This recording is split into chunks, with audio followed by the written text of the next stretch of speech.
episode 21. I'm Barry Smith. I'm Beth. I hope that's the right episode number. It is the right episode Excellent. number. If it's not the right episode number, it will either be 20, which it's not, or 22, which it also is not. So and then I'll edit it to make 21. It right. We got a little tangled in our episode numbers last week because we had an episode that didn't happen because of snow. So then you and I were talking about it. And then we had like an episode and a half, which was kind of like, what do we do with this weird little 12-minute episode? We don't know what episode number. So it's episode... Exactly. So good morning. I hope everybody has had a great week since we last gathered. We've had a lot of fun. We had some snow that lasted about 5 hours. Yeah. We had a pretty good snowstorm that the kids were very excited about. They were all planning to get up the next morning and go sledding and everything, and it warmed up overnight and then rained. Well, they did do a little bit of night sledding. They did. In the lights of the house there, I took a little video of them sledding for the few hours that we had snow. Sledding is an interesting word in the South. Yeah, because not really sledding. Not really sledding like the kind of sled like when I was a kid. We had those wooden sleds that had the red iron, and they never worked here in the South anyway. You have to have something like flat. These were boogie boards from the beach. Right, is what they were on. They were snow surfing basically. That's right. Oh, we need to talk about my hair. We do need to talk about your hair. Beth had a haircut, and I'm not loving it, but I'm gonna let it grow back out. Well, it's not terrible. So I do look a little different today. It's not my haircut that I had in Chicago. That's true. Several years ago. He got the lady actually said oops when she cut his hair. Yes, that gives you a clue about what his haircut was. What in the world is happening? I don't know what all this stuff is, but somehow we got here when we should have been here. I'm trying to rearrange the thing so we can read this. Oh, wow. So, okay. Wow. We've got a lot open on this computer. We do. I hope it doesn't explode. Well, it's a Mac, so it might. Yeah. The funny thing is we dreamed about having Macs for years and we got Macs and now we don't love them. But we fuss about them because they're a little more difficult. If you're a Mac user, don't yell at us. Yeah. I know you love them, but it's after they just have some weird things that you have to work around. And we don't love that. Don't love. Yeah. Yes, I will go back to a. Don't tell Bill Gates. He's going back to Windows someday. No, that is Bill Gates. He'd be happy. I know. Yeah, true. He would be happy. Well, he's no longer involved. He just does his foundation. Yeah. Okay. So anyway, good morning. Today's weather, we woke up, it was nasty. It's kind of close. Foggy and close. Clammy. And we're supposed to have rain later today and be 60. And then next 60 degrees, not years. And then next week, we're supposed to have this Arctic cold front push through, where depending on what weather person you listen to, it's you can hold it up so they can actually see the pretty color picture. That's true. I took a screenshot of this. It says, this is our local weather guy. Can you see? You can't see that. No, it's too reflective. Too reflective. There you go. There you go. See all that pink and purple? It says, I'm not happy about what I'm seeing this morning. Frigid air combined with rain, la, la, la, la, la. 1/2 to 1 inch of ice. Yeah. And when we have ice here, all of our trees fall over and kill all the power lines. Well, that's true. We have, we're blessed where we live to have, overabundance of pine trees, which are it's both a blessing and a curse. It's a blessing because they're always green. And you can, even on the nastiest winter days, you can look out and when the leaves have fallen off the oak trees, they're still green out there because the pine trees are evergreens. Right. But the downside is when we get ice or when we get wind, those branches snap pretty easily on pine trees. Yep. And so we have power lines down all over the place. Now, I can't recall the last time we had an inch of ice. That's a lot of ice. I don't know. Some of you follow us on Instagram and Facebook, and I've posted a couple pictures of our little country lane. We live at the end of a little country lane, and there's a lot of trees from here to there. So luckily, we have some boys that live on the lane that love to cut down pine trees when they fall. So they get their chainsaws out and get busy. But You know, Well, we don't ever know when the I may power be- company is going to come. No, that's true. I may be getting my chainsaw out and That's getting right. busy. So one of the things that we did in preparation for this storm, Beth I'm is so excited. Beth is, I think she's more excited about this than about a car or a trip or anything. Anything I've gotten in a long time. She wanted to get a, what would you call that? Like a solar, well, a battery. A battery. So it's a Something. backup battery, basically. So we got a Ninja bat from, What I'd really love is one of those big Generac. well, yeah. Run your whole house off propane things, but those are several $1,000s, and then you have to get the It's called a electrician. generator. Yeah, I know, but if it's running off of propane, Yes. right? And so we have the propane tank and all that, and that's so tempting, but it's so expensive. So really, what do you need? You need a few lights. Right. You need to keep your refrigerator cold. Yeah, and then you need heat. Right. And for us, the biggest thing we don't have covered is the well, right? Being able to run that well pump. But now with my Ninja bat, we have heat because we have backup propane and we have a gas stove and a gas fireplace. Right. So And we'll be warm. The occupants of Tiny House 1 can move in with Tiny House 2 because Tiny House 1 is all electric. Right. And Tiny House 2, we were thoughtful enough to put some extra heating amenities in it. So it will all move into Tiny House 2 if we have to, because we have had several days of outages here. We have, yeah. Luckily, Barry and I were in Florida when that happened. Yes, we were. Anyway, so we'll move everybody into Tiny House 2 if we need to, but I would, so then what do you need computers to be charged, because how would we function without the internet? Well, that's providing that our internet doesn't go down, survives ice, because our internet, if you sneeze on it, it goes out. That's true. So we'll see how all this develops. And you know what? If it's true to the South, the predictions won't stand and we will have 70 and sunny. Right. So who knows? Exactly right. But I got my Ninja bat and we're going to get it charged up. And so we can run a few appliances. We can charge things. We can run the refrigerator for a little while. And honestly, we can take our Ninja bat out of the area that we live in and go plug it up somewhere and come back with it if we need to recharge it. Yes. So eventually we'll get solar panels that can charge it. But right now we didn't do that. Well, eventually I'd like to get solar panels on our office here and just use it to feed batteries. Right. So I told Barry we need to have an unboxing video. Those things are really popular. So we might do an unboxing video of our Ninja bat. And in fact, I made him we made an unboxing video of our heater that we put in the podcast studio. Yes. Called an Envy. So I don't know, maybe we'll get into the unboxing arena. I told Beth if she did that, we'd have to do kind of a parody of some of the other videos that are out there on right. So on the interwebs. We'll tell you about our Ninja bat when we find out how it all works. But it's got plugs and cigarette lighter type plugs and refrigerator plugs. Well, it's got 2 plugs for like normal household appliances, or if you want to run your modem and we will TV or something like that. So you can plug your computer also directly into it. It's got 3 USB ports. It's got inputs for solar, which is nice. The problem is you have to charge it up and then you suck all that juice out of it. So the more inputs and outputs you have, or the more outputs you have, the faster you suck the juice out. So we have to be really careful about keeping the watt hours and all that language that I can understand, but I sometimes choose not to. So anyway, so we'll give you a report on how that works. But the other nice thing, if I remember specifically about the Ninja bat, is you can chain them together. You can. Right? And so what I need to eventually happen is I'd like to be able to figure out how to charge to run our well pump for a little while if we needed to. If we were out of power. So I don't know that we could do that with even if we had 10 of these lined up behind each I've other. done some research, and when that well pump comes on, it's a sump pump. Right. It takes quite a bit of power, and it's not the running of it, it's the starting of it. So I don't know. I'm going to work on it. I would like to be able to not have to worry about water. So we're going to fill up bottles of water and make sure we can function for a few days. We won't be without power long, right?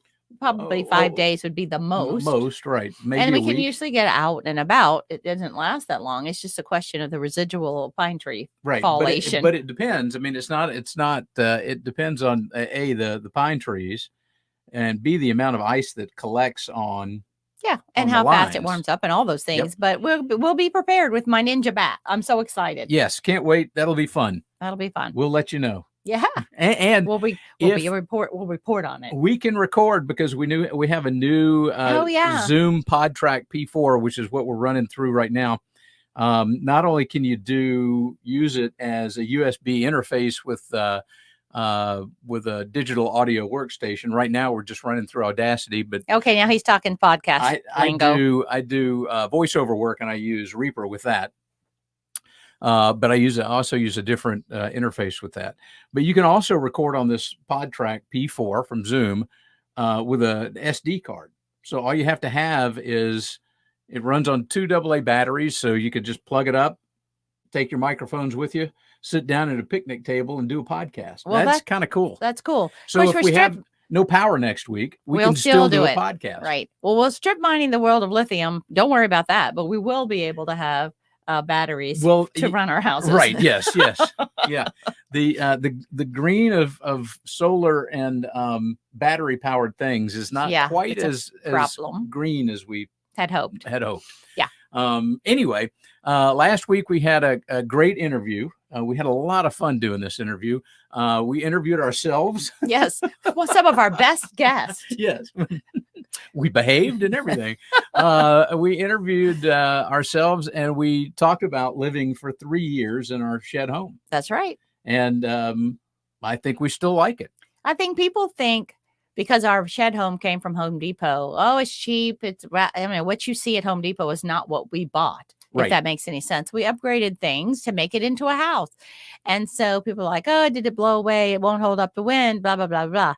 Obviously, there are some places that you can't put that they don't offer these kind of shed homes, no load. Of course, here we are talking about an inch of ice, but that won't bother our roofs. No. But anyway, so we have had pretty good success. We hate our floors. We talked about that. We're getting new floors someday.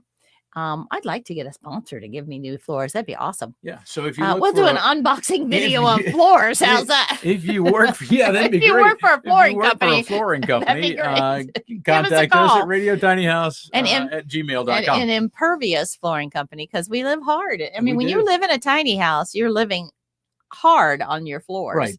Right. And then we have dogs and kids and mud and hours and goats. And we've had goats in our house. So we have. You never know. That wasn't planned. No, she was having some repair because she'd been attacked. Yeah, she'd been attacked by a dog, and so we brought her into the house to fix her foot up. But so yeah, we have had goats. Have we had a chicken in the house yet? Well, dead. Yes, we've had chicken to eat, meat, but not any of our girls have made it into the house. So, we interviewed ourselves and talked a little bit about what it's like to live in a shed house and some of what we went through with the building and costs and all that kind of stuff. So it was fun to do that. But it's still standing. It's still standing. It hadn't blown over yet. That's right. We also did an interview a couple of weeks ago with Kimberly Herrera, who lives in New Mexico. We had some issues getting with her. Oh my goodness! Because of a blizzard, basically. And then we tried it the next week, and then our connection was still terrible. So I spent, I don't know, Barry, how long? 3 hours, editing or 4 hours editing the video to make it something we could use. Right. So it was a little tricky, but then Barry was able to download the audio from it. Yeah, was able to download the audio from the video after Beth did her magic on it, which saved me a heck of a lot of time.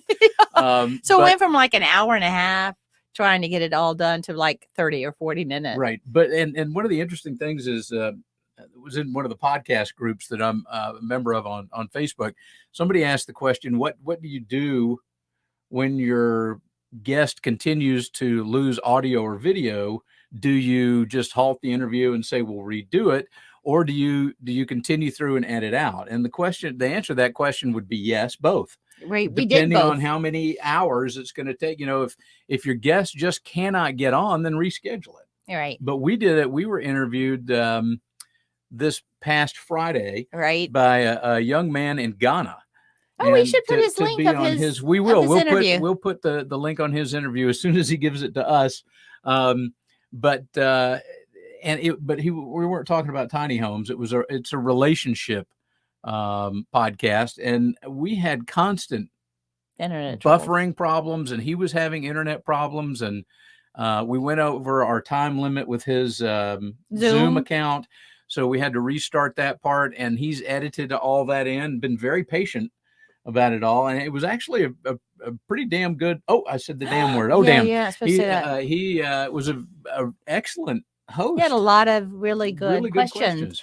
Yeah, I mean, and why did he interview us? Because he sees us as people that have been married a long time. Beth won't let me say. Now, she let me say it on a podcast in Africa, right? But not. I don't on know a those podcast people for there. You guys. Oh, okay. Well, we may know. We don't know somebody anybody in Africa. I don't think. Anyway, so we had a good time. I know a doctor in Africa. In Wachuku Adili. There you go. He went to Emory. I don't know him. Anyway, so Kimberly Herrera, we interviewed her. We just wanted to let you know we've gotten a lot of great feedback on her. If you want to follow her on Instagram, she's at fadedcharm_livin, LIVIN, no G. Right. So, she's got about 10,000 followers. So you might want to see what she's doing. She's does a lot of thrifting and home decor. Yeah. And she's a beautiful lady, has a beautiful house. That was a lot of fun. Moving on, the top reason this week to go sheddy or tiny. Now, I had a couple of things I wanted to talk about, but I had to narrow it down to one. So the funny one is that you can actually buy a tiny house on Amazon. Yeah, I don't know that I would trust a tiny house on Amazon to meet the codes that I needed to meet. I just, been trying to research state by state where you can put what. I've got a pretty good handle on Tennessee. Clearly, I have a pretty good handle on Georgia. I know Texas pretty well. I don't know where you could put our tiny houses that you would find on Amazon. Obviously, it'd be a place that you didn't need to meet code. Because how could you justify it? Or you get the shell and you fix it to be code. You'd have to figure out. Go back you'd have in to do and some re-engineer research. parts of it. But Barry told me about that. I'm like, I kind of have seen that before, but honestly, I'm like, I don't know. And IKEA, by the way, we're coming out with tiny homes. So we'll see how all that develops. And actually, IKEA has recently posted some pictures of their tiny homes. Yeah, but what code does it mean? Really, I don't know. I mean, that's all stuff that we're going to have to look at. You can also on Amazon get plans to tiny homes from people that have architects that have done them. I actually have an architect here in the Atlanta area that I really like and respect. And if I was going to have it drawn, I'd probably go to somebody that knows, instead of somebody that's just selling plans on the internet, somebody that knows what they're doing. Yeah. Right. Yeah, that makes sense. And again, that's very important. One of the big questions that I see frequently in groups and online, just a general search question is, if I buy land, can I build a tiny house on it? Well, maybe. That is a good segue to a shameless plug as to why I'm writing a Segway scooter. Right. I'm writing a book on buying land for your tiny house. Right. And people ask me, how can I buy land? And it's a very complicated answer to a very simple question. And it all depends on where you are, et cetera. Of course, I can't drill down to that, but I'm giving folks details about where they can get the information they need and links and stuff, because it'll be also an ebook. But it's, nobody can really answer that question for you until there's some basic research that has to be done. You have to answer the question yourself. Well, yeah, but you need some direction about where to go get the answer. Right. Depending on where you are in the country, the answer is, a simple yes. Or a simple no. Or a simple no. That's right. And you may live in a county that doesn't have any building restrictions or building codes, and then the answer there, that's a simple yes. Right. You could put your Amazon house on that. But property. If you live in a county like we live in a county that you have to meet international building code on any new construction. Right. And now, you don't know this, now they have code for us to be able to have shipping container houses in our county. Oh, really? But they have to be built by an approved builder. So our owner builder status that we had when we built our house here in our county wouldn't apply to a shipping container house, but Oh, I could get one interesting. made by somebody who has whatever certification, and they have a list of approved manufacturers that could come and have a shipping container house. So Well, that's good to that's know, kind of fun. because for a long I time, just discovered that yesterday. wow, we couldn't have shipping container homes in our part of Georgia, and to me, that's a great, if you do it right, If you do it it's right. a great way to build. Yeah, I try to explain to people, why wouldn't I buy a shipping container and do this? Well, first off, there's a skill set that's different about building in a hot, sweaty metal box as opposed to building in a In a wooden hot, sweaty wooden house. Right. But they function differently. And so you have to really understand what you're doing. Right. So I guess that's probably why they want to limit the people that are building. And there are several of them in Florida, right? Hot, sweaty metal box, right? So I think there's some special skills that come around building that way, and special insulation and all those things to keep condensation and mold and mildew, all those things that are kind of scary from happening. But anyway, I don't mean to get into that hole, but it was pretty cool to discover that. That is pretty cool. I posted this. I found this PDF. I posted it in our Facebook group. I'm trying to find state by state kind of an overview of what's happening in the state and put it in a group, so people can kind of go help themselves about what they need to learn. Right. And that's always changing. Yes, it's sad. It's hard to keep up what's with. in place today may not be in place next week. It may be that they've said, yes, you can do this, or they go back and say, you know what, we're doing this and now we're not going to allow you the shipping to do container this. Thing for us. We can't have shipping container here. So now I'm like, oh yes, you can. Barry's always just wanted to live in a yurt, but I have. I'm not there yet. I need heat, and I need, again, we've talked about it, 5 degrees of comfort. And if you can't provide me 5 degrees of comfort in a yurt, I'm not living in it. Well, it's yes. Okay, on to the news. Okay, on to the news. And again, this is another, this is probably a smaller city that's using tiny houses to give homes to the homeless. The city of McPherson, Kansas. I have no idea where that is. And I say McPherson because there is no fear in McPherson. Right. I'm a member of the Scottish clan McPherson. I gotcha. So am I guess. Yes, you are. And they're doing it mainly for families to help them get back on their feet after they've been homeless.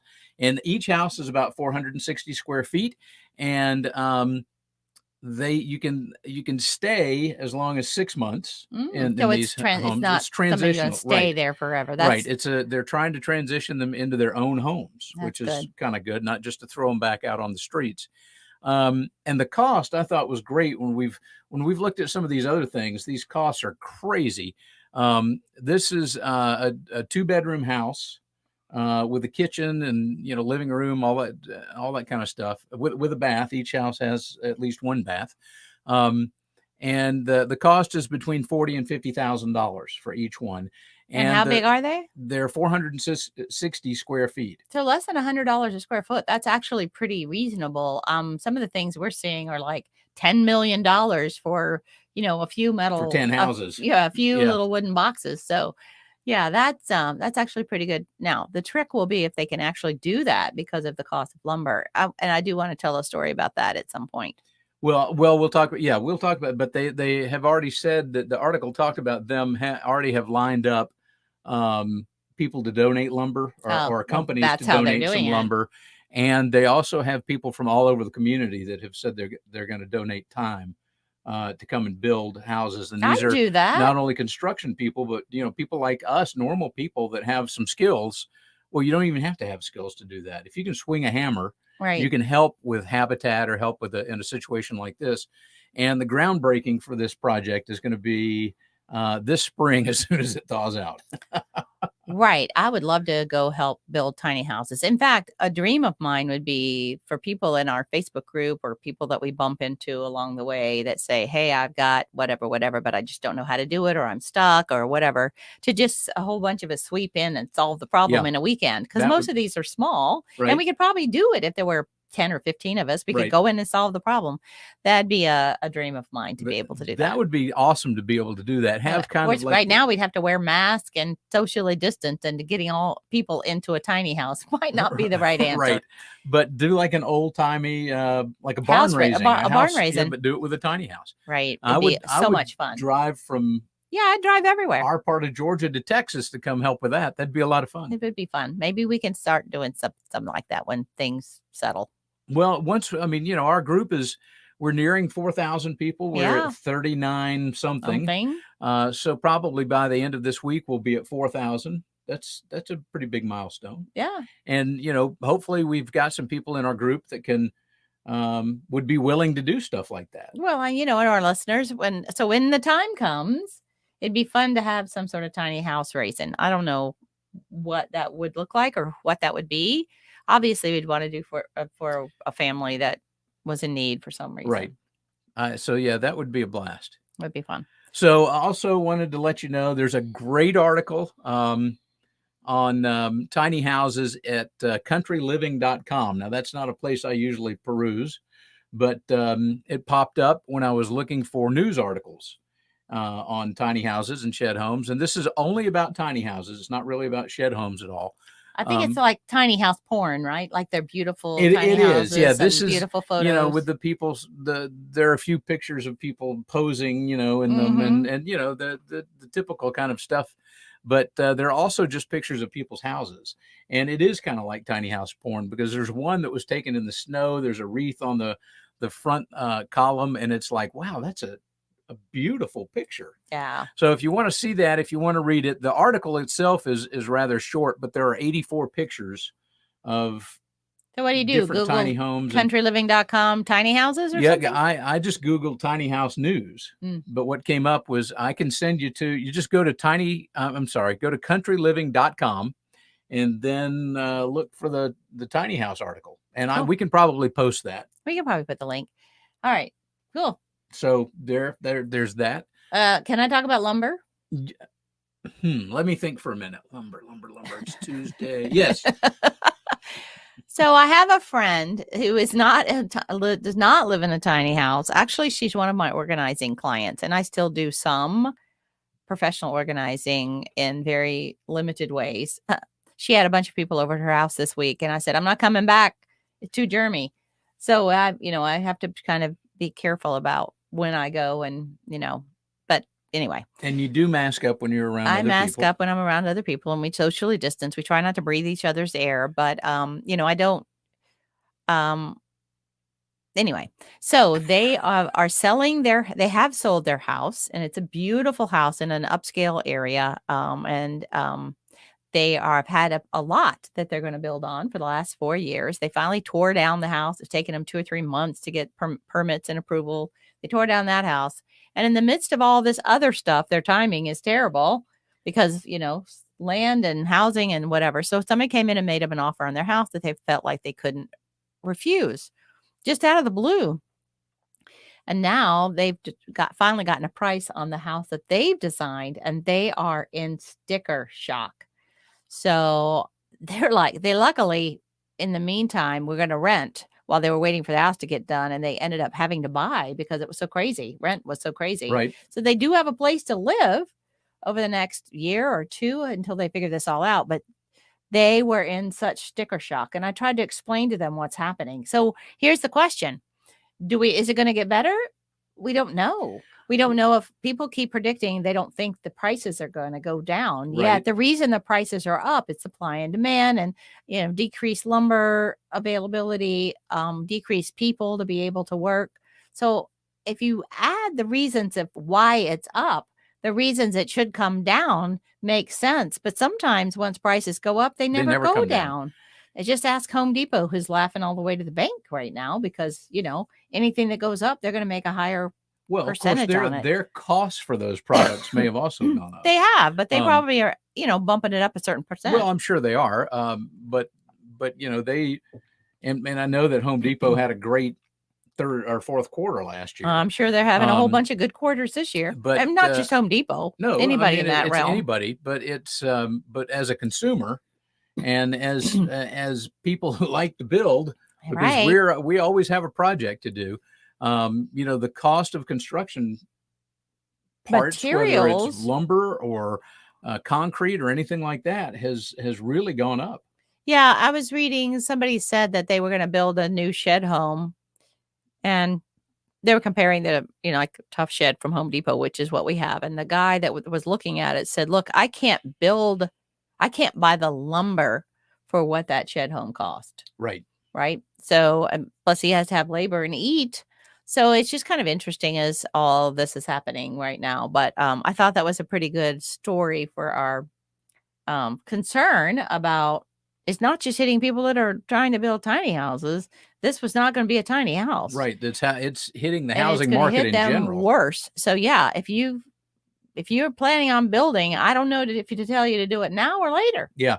We just don't know. Well, hopefully the prices will come down once the supply is back up to a pre-COVID supply. Well, my But you recommendation don't ever is know. clearly build tiny. Yeah. And then add on, Right. which is what Tiny House 1, Caroline wants to do with Tiny House 1, and we'll eventually do that with Tiny House 2. Right. That's the reason we built our houses was so that we could add things on as needed. Right. I mean, not, like ice skating rinks, but bedrooms.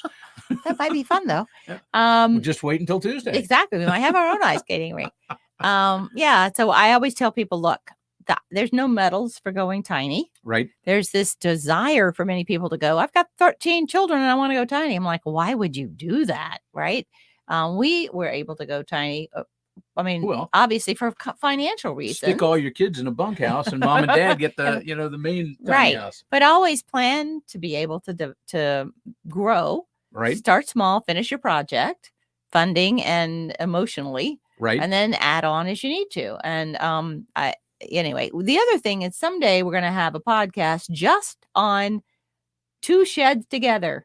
I cannot tell you how many times people ask that question in these Facebook groups. Right. How do you put them together? Two sheds together. We're going to have a 2-shed workshop. A 2-shed podcast. Well, that will be our sheddiest podcast yet. It will be our very sheddiest. If you're a Monty Python fan, you might recognize Arthur Two Sheds Jackson. Yeah, well, I'm not, and I did because you told me about him. That's all. Oh my! So that it is weird to walk into Home Depot and go, "Gosh, when we built our house 3 years ago, that 2x4 was $1.82. Now it's $5 or $18. It's like, man. I saw a piece of trim. Not trim, outside siding, and one piece of siding was $21. I'm like, oh my gosh, one piece of 8-foot siding at $21. How many pieces do you need? Right, 1,000. 1,000. I mean, a lot of money. Yeah, that's a lot. That's crazy. But build tiny. So yeah, build tiny. I mean, there are lots of reasons for it, and we kind of like the Amazon one today is kind of a silly one, but they may have the better deal. I felt like being a little silly today because I could have gone with creativity and personal flair, and I went with Amazon. But we're not sponsored by Amazon. We do have an Amazon store, but yes, we'll get we into do. That later. Keeping costs down is a great reason to build tiny. And right now if you're looking at building a 3,000 square foot house, and each piece of siding costs $21, then you're looking at some change. A massive chunk of change, which you're going to pay for 30 years. In our neck of the woods, houses were selling for the average price is like $144 a square foot, right? That's old news. I'm sure it's significantly higher. The other thing is we're having some, the world has changed because of the roads that they're building. Right. So we know that's going to change and continue to ramp the prices of our houses up, which is great for us. Of course, also with that comes congestion and traffic and all the things that we left. Right. But que sera. All right. Do you want to talk about my workshop? Let's talk about your workshop. Get it done in 2021. 2021. Get it right. I'm sorry. It's better to get it done in 21. That's true. I forgot to look up the date. Cover for me. Well, she forgot to look up the date, so I'm going to cover for her. On my calendar. I couldn't find my calendar app. Beth did this get it done in 2021 in December. In December, when we had about 1,500 people in our group. Yeah. And now we're at, let's just call it 4,000 because we're probably going to be there. I can round. Yes, we can round up. It's new math. Well, then we're at 20,000 people. Because all you have to do is add the 4 and the 2 and the 420 and you get 20,000. This is Barry math. I don't even know what he means. So it's going to be February the Saturday, February the 20th. February. No, I'm sorry. Well, I want Caroline to be on first. We're going to have a Caroline on and in our group. So we're going to bump it back. So the 27th. Okay. So it'll Saturday, February 27th. Saturday, February 27th will be the new Get It Done in 2021. Right. And if you want to, if you're interested in it, just go to My Tuff Shed Home on Facebook and you'll see it as an event and you can sign up for it there. Cool. So $29. My Tuff Shed Home is our page on Facebook. That has, I don't know how many, we have probably 11,000 people a month that go through there. Because people are interested in the whole notion of tuff sheds. And that's why we decided we had to start doing something on the podcast because we had so much interest in it. You had some news from last week. We talked about how the TR1600 might not be available, but you found out that it is available. Right. There was this rumor that the TR1600, which is the tuff shed that we live in. Right. 2-story model. Right. It looks just like a house, kind of a Cape Cod model, that it was not going to be available in 2021 due to lumber shortages. The reality is we've got several tuff shed folks in our group. In fact, one of them uses our house as his profile picture, and I give him a hard time about it. But anyway, they told me that they're just not going to put them in models on the lots anymore. At Home Depot. And they'll still, if you want to order it, it'll still be available.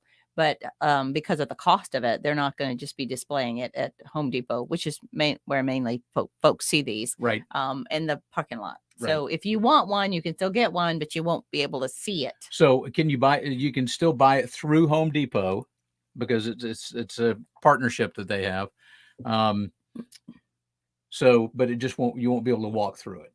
All right. So if you want to see, you better what hurry. One looks like. Oh, and I think they're selling the ones that are there, like the display models. Like discounting them. So run and get one if you want one. The one that's near us, not in our little home. We have a small little Home Depot near us, but there's a bigger town that we drive to regularly. And that is a copper roof with red. And I just think the combination is sort of an orangey roof and a red one. I'd have to paint it. Yeah. Well, not the copper or the house? The house. Yeah. I'd paint it. I'd like a dark charcoal with a copper roof. Oh my gosh, wouldn't that be beautiful? And I need to find my friend that wants one of these and tell him about that because he would totally love that color combination. But I'm off on a tangent. Well, the copper roof, I have to say, is striking. I mean, we have not with red. Not with red. It's just not.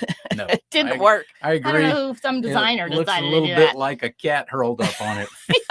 But with dark charcoal gray, it would be and some like rustic looking shutters, it'd be awesome looking. So if you're thinking about doing that and they don't have one at your Home Depot, you can still get a TR1600. And if you need to see what one looks like finished on the inside, we've got a couple. Delynn, her house is a TR1600 model. Our house is a TR1600 model, and there are pictures of our house on our My Tuff Shed Home on Facebook. And do we have pictures of Delynn's house up in the group? Yeah, but I could put it on the My Tuff Shed Home. Okay, so we can put it on My Tuff Shed Home on Facebook, and that way, if you're looking or thinking about a shed home that would be a Tuff Shed TR1600, you can see what one finished on the inside can look like. Right, and 1600 only means it's the width. Right.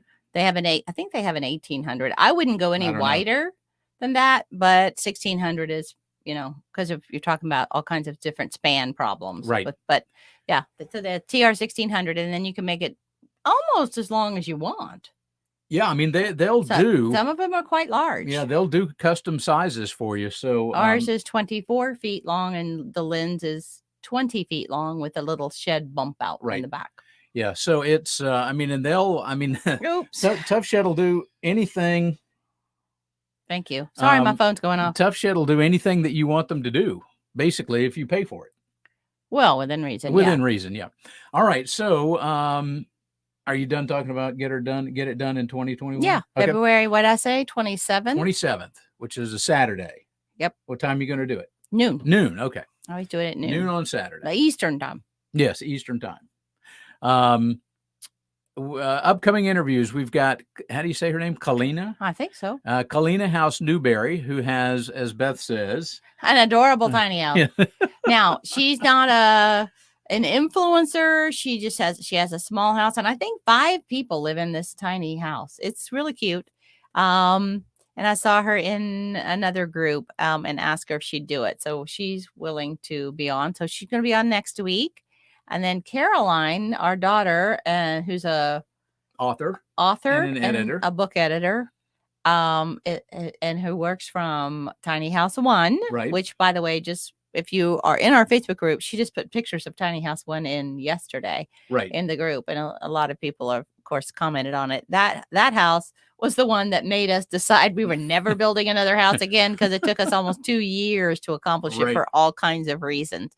Anyway, a lot of reclaimed, recycled stuff in there, but wow, it was a big task. So anyway, so Caroline's going to be on, and what we are starting a little bit is a little bit of a series about how you can work from your tiny home. Right. Work from, I don't know, I'll call it something catchy. It's not there yet. Work from home. Work from your tiny home. Your tiny work from home series. Maybe I'll call it that. I like that. So there you go. And then it's for small jobs. Right. Well, I came up with one of my bonuses for the Get It Done workshop is 40 ways you can work from your tiny home. Right. Because people need income. Yep. Right.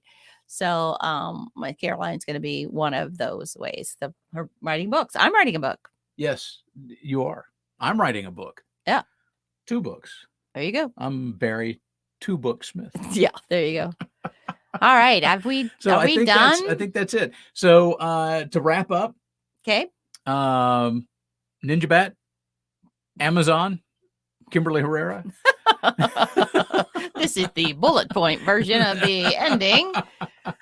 To wrap up, you can find us on My Tuff Shed Home on Facebook, radiotinyhouse.com, and radiotinyhouse.com on YouTube. And you can email us at radiotinyhouse@gmail.com if you've got a question, or if you'd like to share some pictures, or know somebody we should be interviewing. Yeah, if you know somebody that has built a tiny house or a shed home, and that they're doing some interesting things with it, let us know at radiotinyhouse@gmail.com, and we'll get in touch with them. Yep. You have to give us their contact information. That'd be great. That'd be helpful. So, all right. So until next week, I'm Barry Smith. And I'm Beth. And we will see you next week. Thanks for listening.